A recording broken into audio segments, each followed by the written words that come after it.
उपराज्यपाल मनोज सिन्हा ने स्काइसिस में no way post graduated research presentation programme में शिरकत की। इस मौके पर उन्होंने कहा कि जम्मू एम्स अब पूरी तरह से काम कर रहा है। हमें उम्मीद है एम्स कश्मीर भी जल्द ही तैयार हो जाएगा। गुलमर्ग में 17वें adventure tour operators of India के वार्षिक सम्मेलन में सीएम उमर अब्दुल्ला ने की शिरकत। सीएम ने कन्वेंशन सेंटर के बाहर पौधारोपण किया, पर्यावरण संरक्षण का संदेश दिया। साल में बीजेपी किसान मोर्चा की बैठक में पार्टी को जमीनी स्तर पर मजबूत करने पर चर्चा। श्रीनगर में पीडीपी ने सेंट्रल कश्मीर के पदाधिकारियों के साथ बैठक की। पीडीपी के वाइस प्रेसिडेंट मोहम्मद सरताज मदनी अध्यक्षता में शामिल हुए। बैठक में पार्टी के अंदरूनी मामलों पर बात की गई। श्रीनगर में आज एक बार फिर आतंक पीड़ित परिवारों को सौंपे गए नियुक्ति पत्र। 78 में से 39 पीड़ित परिवारों को नियुक्ति पत्र सौंपे गए। पीड़ित परिवारों के आंसू छलके। एजी मनोज सिन्हा ने कहा कि नौगाम ब्लास्ट के भी 9 पीड़ित परिवारों को नियुक्ति पत्र दिए गए हैं। जम्मू कश्मीर प्रशासन नौगाम ब्लास्ट पीड़ितों के साथ पूरी मजबूती से खड़ा है। एजी मनोज सिन्हा ने बताया कि ये पहल 13 महीने पहले शुरू हुई थी। अब तक इस वर्ष 200 से ज्यादा पीड़ित परिवारों को सरकारी नौकरी दी जा चुकी है। जम्मू कश्मीर के मुख्य सचिव अटल डुल्लू ने राहत आयुक्त वरिष्ठ अधिकारियों के साथ जम्मू में नगरोटा से जगती प्रवासी कैंप का दौरा किया। कश्मीरी विस्थापितों को नई दुकानों 11 फ्लैटों की चाबियां सौंपी। जेकेटीएफ के UT general secretary Mir Bashir Ahmad ने सीईओ के आदेशों की आलोचना की, जिसमें शिक्षकों को स्कूल परिसरों में आवारा कुत्तों की समस्या संभालने के लिए नोडल अधिकारी बनने का निर्देश दिया गया। जम्मू और कश्मीर के मुख्यमंत्री उमर अब्दुल्ला ने गुलमर्ग में नवनिर्मित स्की ड्रैग लिफ्ट का उद्घाटन किया। गुलमर्ग में बनी ये नई स्की ड्रैग लिफ्ट घरेलू और विदेशी स्कीयरों के लिए सुविधाजनक साबित होगी। बांडीपोरा जिले के गुरेज इलाके में देखे गए हिमालयन आइबेक्स। ये जानवर आमतौर पर सर्दियों में दिखाई देते हैं, लेकिन सूखे मौसम और खाने की तलाश के कारण इंसानी बस्तियों के पास भी मंडरा रहे। पुंछ जिले के केरन सेक्टर स्थित बनवत व्यू पॉइंट पर भारत पाक नियंत्रण रेखा के पास 105 फुट ऊंचे राष्ट्रीय ध्वज तिरंगे के निर्माण कार्य की शुरुआत। कार्यक्रम का नेतृत्व GOC major general Kaushik Mukherjee ने किया। सेना और जिला प्रशासन की मौजूदगी में धार्मिक पूजा के बाद नारियल फोड़कर तिरंगे के निर्माण की शुरुआत की। 26 जनवरी को हर साल फहराया जाएगा तिरंगा। जम्मू में भाजपा प्रदेश अध्यक्ष सत शर्मा, संगठन महामंत्री अशोक कौल ने भाजपा जिला जम्मू साउथ कार्यालय का विधिवत उद्घाटन किया। कार्यक्रम में सत शर्मा ने एनसी पर निशाना साधते हुए कहा कि विपक्ष केवल 370 पर ध्यान दे रहा है, जबकि भाजपा जनता की समस्याओं पर केंद्रित है। कांग्रेस पर भी सत शर्मा ने हमला करते हुए कहा कि उनके 6 विधायक हैं, उनका समर्थन वापस लेने से सरकार पर कोई असर नहीं होगा।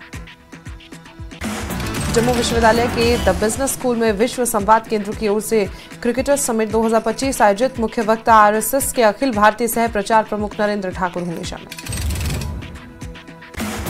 पूर्व मुख्यमंत्री महबूबा मुफ्ती की बेटी इल्तिजा मुफ्ती ने रणवीर सिंह की फिल्म धुरंधर देखकर सोशल मीडिया पर तारीफ की। संसद पर आतंकी हमले के आज 24वीं बरसी शहीदों को प्रधानमंत्री नरेंद्र मोदी ने श्रद्धांजलि दी। विपक्ष के नेताओं ने भी शहीदों को श्रद्धांजलि दी। संसद भवन पर हुए आतंकी हमले में शहीद जवानों को गृहमंत्री अमित शाह ने श्रद्धांजलि दी। आतंकियों को मुंह तोड़ जवाब देते हुए वीर गति को प्राप्त जवानों को नमन किया।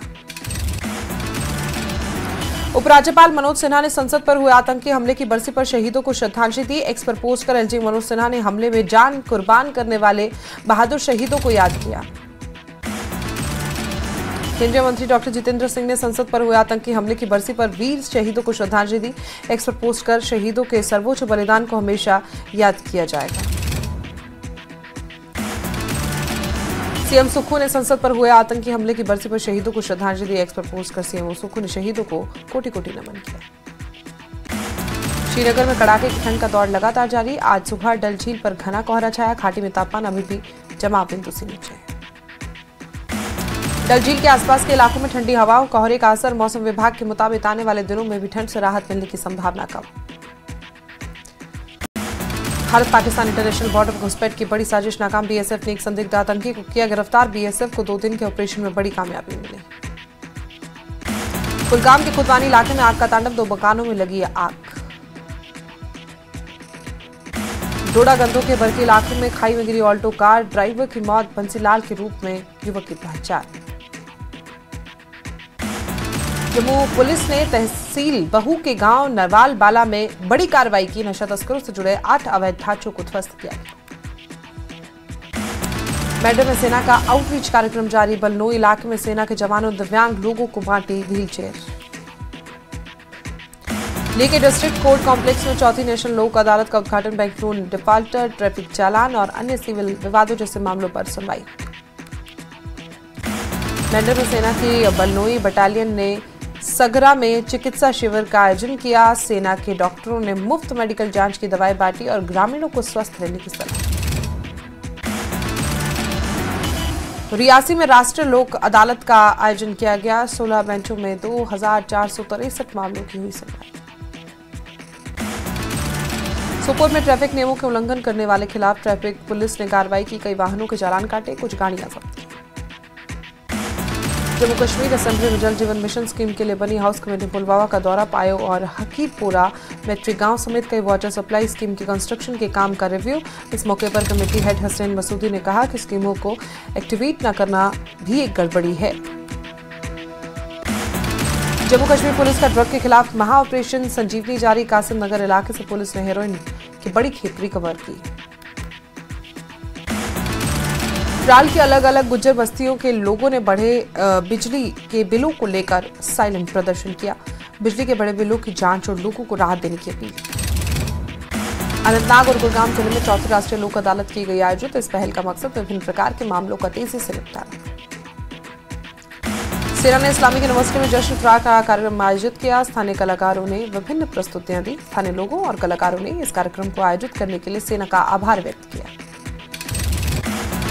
पुलवामा में जल जीवन मिशन के कॉन्ट्रैक्टर्स ने सरकार के फंड जारी न करने के खिलाफ साइलेंट प्रोटेस्ट किया। जेजेएम स्कीम के लिए बनी हाउस कमेटी ने कॉन्ट्रैक्टर्स की मांगों को कमेटी की रिपोर्ट में शामिल करने का भरोसा दिया। कुलगाम के खुदवानी इलाके में आग लगी, 3 रिहायशी मकान जलकर खाक। रियासी जिले में वेट लिफ्टिंग खेल के प्रति लड़कियों की रुचि तेजी से बढ़ी। जिले की कई लड़कियां नियमित रूप से इंडोर स्टेडियम में अभ्यास कर रही हैं।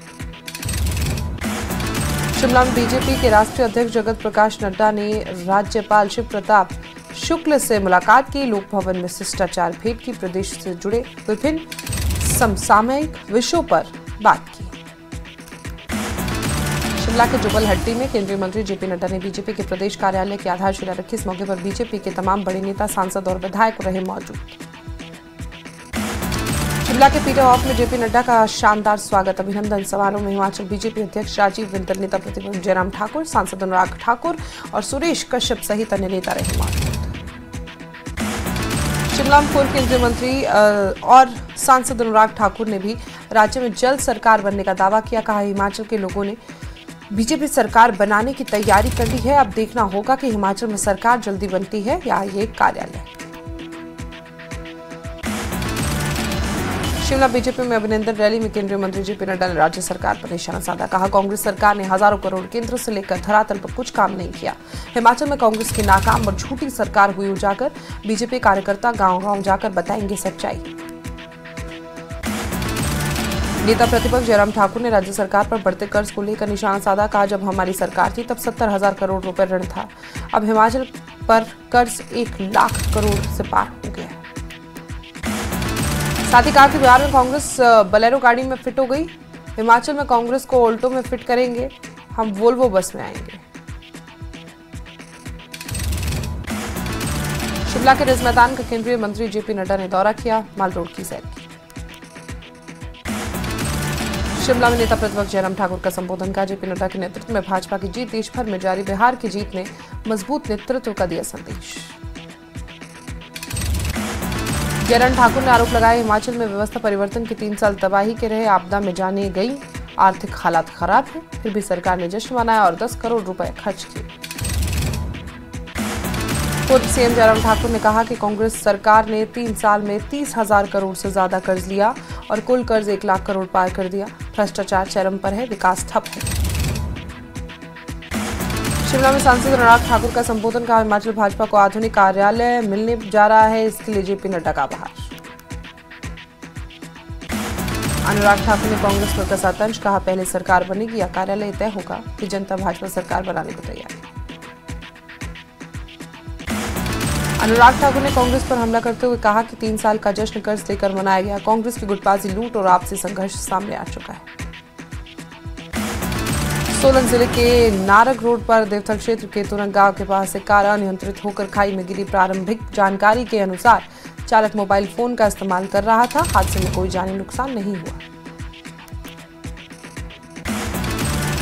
सोलन में सड़कों पर बढ़ते आवारा गोवंश के खतरे को देखते हुए पशुपालन विभाग ने अभियान किया तेज। सुप्रीम कोर्ट के 7 नवंबर के आदेश के बाद हाईवे और 4 लेन से पशुओं को हटाकर गौशालाओं में भेजा जा रहा है। कुल्लू जिले की मणिकांग घाटी में 5-5 मेगावाट के 2 पावर प्रोजेक्ट की टनल निर्माण। हैवी ब्लास्टिंग से थूंजा गांव में तेज वाइब्रेशन और भूस्खलन का खतरा था। हिमाचल प्रदेश के लोक निर्माण मंत्री विक्रमादित्य सिंह और अंतर्राष्ट्रीय स्तर पर उन्हें सम्मानित किया गया। लंदन में ब्रिटिश संसद परिसर में यूथ एंड आइकन अवार्ड से उन्हें नवाजा गया। उन्हें युवा नेतृत्व, बौद्धिक राजनीति और आपदा के समय सराहनीय कार्यों के लिए दिया गया अवार्ड। विक्रमादित्य सिंह ने इसे हिमाचल की प्रगति विकास के प्रयासों का सम्मान बताया। बिलासपुर जिला प्रशासन ने टीबी मरीजों के घर बैठे न्यूट्रिशन किट देने की पहल की। स्वास्थ्य, महिला और बाल विकास विभाग और रेड क्रॉस के सहयोग से कुपोषित बच्चों को भी विशेष पोषण किट उपलब्ध करवाई जाएगी। नूरपुर में बच्चों और युवाओं के कल्याण के लिए सरकारी योजनाएं लागू। मुख्यमंत्री सुखाश्रय योजना के तहत अनाथ बच्चों की पूरी जिम्मेदारी सरकार उठाती। चंबा के पंडित जवाहरलाल नेहरू मेडिकल कॉलेज में अग्निशमन विभाग ने फायर सेफ्टी पर दिया विशेष प्रशिक्षण। बढ़ती आगजनी घटनाओं को देखते हुए डॉक्टरों, छात्रों, सिक्योरिटी स्टाफ को आग से बचाव और नियंत्रण की जानकारी दी गई।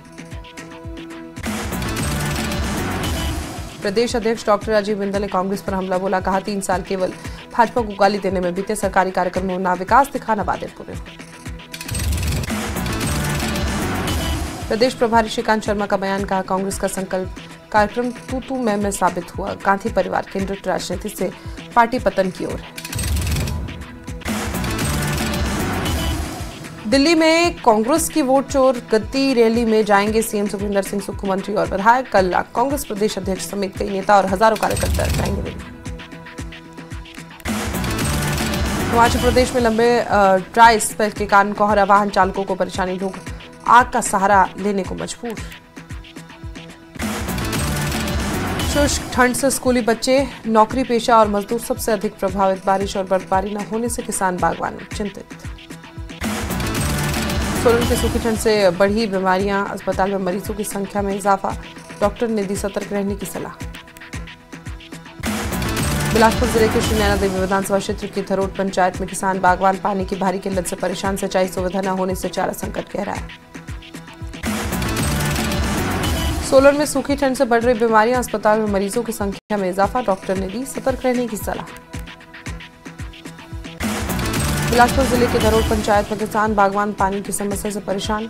ज्यादातर लोग पशुपालन और किसानी पर निर्भर है, इसलिए परेशानियां ज्यादा है।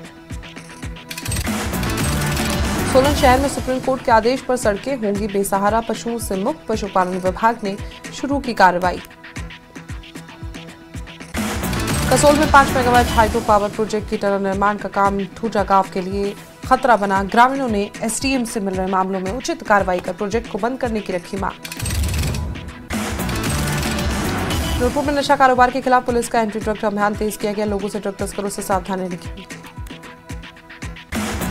छत्रधारी चालदा महासू महाराजापुर पहुंचे सिरमौर, हजारों लोगों ने उनका स्वागत किया। कल पश्चिम के लिए रवाना होंगे चालदा महासू महाराज। सोलन में खिलाड़ी आयुष पाल और राजकुमार पाल का लोगों ने भव्य स्वागत किया। विशेष ओलंपिक यूनिफाइड बास्केटबॉल विश्व कप 2025 की कांस्य पदक जीतने वाली टीम के खिलाड़ी। हमीरपुर में 15 दिसंबर तक किसान अपनी फसल का करा सकते हैं बीमा। किसान गेहूं जो की फसल का बीमा करा सकते हैं। ऊना में तहबाजारी सिस्टम को लेकर अध्ययन करेगा जिला प्रशासन। अन्य जिलों के मॉडल से ली जाएगी सीख। प्रशासन ने होने वाले राजस्व घाटे से निपटने के लिए कमर कसी। वक्फ संपत्ति को लेकर महबूबा मुफ्ती ने वक्फ संपत्ति की पारदर्शिता के दावे पर सवाल उठाए। कहा 3,55,000 से ज्यादा वक्फ संपत्ति रिकॉर्ड में दाखिल है। अकेले जम्मू कश्मीर में 7,240 रिकॉर्ड गायब। शहादत दिवस पर शेरों के राजा जनरल जोरावर सिंह को नमन। जम्मू में आयोजित कार्यक्रम में उपराज्यपाल मनोज सिन्हा ने श्रद्धांजलि दी। जनरल जोरावर सिंह ने डोगरा सेना में शामिल होकर 1834 में लद्दाख, 40वें बटालियन, 41 में तिब्बत पर विजय हासिल की। 12 दिसंबर 1841 को टोयो युद्ध में शहीद हुए थे। जनरल जोरावर सिंह के शहीदी दिवस पर एनजी मनोज सिन्हा का संबोधन कहा। उन्होंने जम्मू कश्मीर की सीमाओं के विस्तार में अहम भूमिका निभाई है और बहादुरी और देशभक्ति का प्रतीक बने। एलजी ने कहा कि जनरल जोरावर सिंह ने 5,000 सैनिकों के साथ लद्दाख पर हमला कर 22,000 की सेना को हराया और गिलगित बाल्टिस्तान और तिब्बत में भी उन्होंने विजय हासिल की। रियासिंग बीजेपी नेता रविंद्र रैना ने दी जनरल जोरावर सिंह को श्रद्धांजलि। कहा पूरे देश जनरल जोरावर सिंह पर गर्व करता है। गुलमर्ग विधायक फारूक अहमद शाह ने आशा वर्कर को बांटे ब्लड प्रेशर मशीनें और ग्लूकोमीटर। इस मौके पर उन्होंने कहा कि आशा वर्कर्स कम्युनिटी हेल्थ के फ्रंट लाइन पिलर हैं। हेल्थ सिस्टम को बेहतर बनाना उनकी टॉप प्रायोरिटी में रहेगा। डोडा में एनसी नेता रफी चौधरी ने सीएम उमर अब्दुल्ला से सीजनल टिश्यू के रेगुलर करने की अपील की। कहा कि उन्होंने कई सालों तक पूरी लगन से शिक्षा विभाग में सेवा की है, अब उनको नौकरी की सुरक्षा मिलनी चाहिए। मीरवाइज उमर फारूक ने जम्मू कश्मीर में पुराने मामलों में हो रही गिरफ्तारियों पर चिंता जताई। कहा इन कार्रवाइयों से उन लोगों को और उनके परिवारों में डर और बेचैनी बढ़ रही है जो लंबे समय से किसी गतिविधि में शामिल है। गुलमर्ग में सांसद इंजीनियर रशीद के निर्देश पर उनके प्रवक्ता अन्य नेताओं ने सीएचसी पट्टन का किया दौरा। अस्पताल में मरीजों को मिल रही सुविधाओं सहित अन्य चीजों की समीक्षा की। टंगमर के मशहूर किंग गौहर अली लोन को नई दिल्ली में केजे खुशी जागरण अवार्ड से सम्मानित किया गया। गौहर अली को भारत के 40 सफल और होनहार किसानों में चुना गया। श्रीनगर लोक भवन नौगाम विस्फोट में शहीद हुए लोगों के परिवारों में उपराज्यपाल मनोज सिन्हा ने मुलाकात की। अनुकंपा नियुक्ति पत्र सौंपे। इस मौके पर उन्होंने कहा देश शहीदों के परिवारों के साथ खड़ा है। भारत पाकिस्तान इंटरनेशनल बॉर्डर पर घुसपैठ की बड़ी साजिश नाकाम। बीएसएफ ने एक संदिग्ध आतंकी को गिरफ्तार किया। बीएसएफ को 2 दिन के ऑपरेशन में बड़ी कामयाबी मिली। संदिग्ध आतंकवादी की पहचान अब्दुल खालिक के रूप में हुई। सूत्रों के मुताबिक आतंकी जैश ए मोहम्मद से जुड़ा है। जम्मू में हाई लेवल जारी। बॉर्डर के पास के गांवों के सभी वीडीजी सदस्यों ने अपनी नाइट पेट्रोलिंग तेज। बॉर्डर से पाक आतंकवादी पकड़े जाने के बाद हाई अलर्ट पर वीडीजी सदस्य। अरुणाचल प्रदेश में एक और संदिग्ध पाकिस्तानी जासूस गिरफ्तार। वसिया जिले के आलो से गिरफ्तार जम्मू कश्मीर का रहने वाला है हिलाल अहमद। अनंतनाग पुलिस ने पहलगाम आसपास के होटलों में विदेशी टूरिस्ट की एंट्री डिटेल्स की सख्त वेरिफिकेशन ड्राइव शुरू की। हाल ही में बिना वैध डॉक्यूमेंट्स आए एक चीनी नागरिक की गिरफ्तारी में कार्रवाई तेज की गई। वेरिफिकेशन ड्राइव में नियम तोड़ने वाले होटलों पर कार्रवाई। पहलगाम के एक होटल पर फार्मेसी जमा न करने पर कार्रवाई। पुलिस ने विदेशी टूरिस्ट नियमों के पालन को लेकर सख्त रुख अपनाया। दिल्ली दंगों के आरोपी उमर खालिद को 5 साल बाद मिली अंतरिम जमानत। कोर्ट ने शर्तों के साथ दी 14 दिन की बेल। इसी महीने के आखिर में होनी उमर की बहन की शादी। उमर खालिद की जमानत की देरी पर पीडीपी प्रमुख महबूबा मुफ्ती ने सवाल उठाए। कहा 13 दिनों की पैरोल पाने की 5 साल इंतजार। रेप और मर्डर के दोषी गुरमीत सिंह जैसे अपराधी तो बार बार पैरोल पर जेल से बाहर आते रहते हैं। न्याय प्रणाली में असंगति और पक्षपात उजागर हो रहा है।